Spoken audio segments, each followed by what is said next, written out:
What's up, guys? Today I'm going to turn my dog Charlie into Slink from Toy Story. After all, they're both wiener dogs, and they actually kind of look the same. Check this out. First, I went to my friends at Objects Unlimited. We needed to get Charlie 3D scanned, and as you can tell, he's pretty hyped. So utilizing some treats, I got Charlie inside of this machine, which has 128 cameras, all focused on the centerpiece, which in this case is Charlie. We snapped a couple pictures. So far, so good.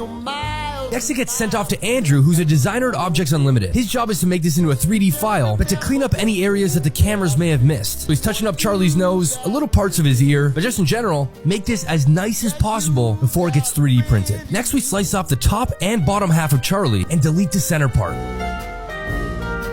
Once that's done, it gets sent off to be 3D printed. And after about 8 hours, the piece was done.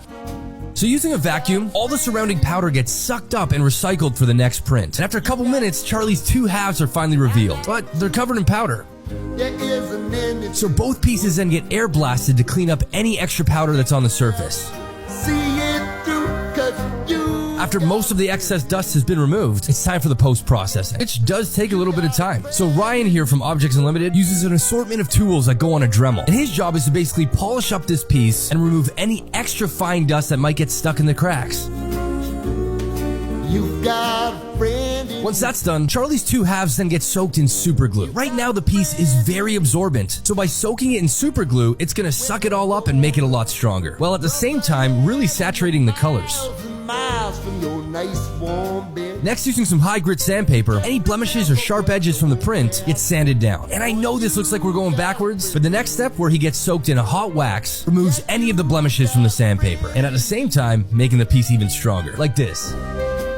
While that dries, I go see my friend Kate. She's gonna make some acrylic bases for Charlie's feet. This will allow him to stand on his own. So using a laser cutter, she cuts out 2 rectangular pieces. Then using a 1-for-1 super glue, that gets mixed together and applied to the bottom of Charlie's feet, where then the acrylic stand we just printed gets attached, finally allowing Charlie to stand on his own. Yes!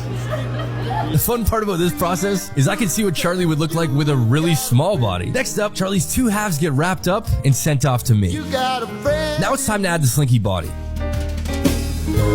For this, I had to use a giant Slinky that I had to buy online, but it had to be modified a little bit. This Slinky would have been too long, so I'm only going to take about 20% of this Slinky. Using some thick gel super glue, I apply it to the first ring of the Slinky, and then I attach it to the front half of Charlie's body, and I repeat the process for the back half as well.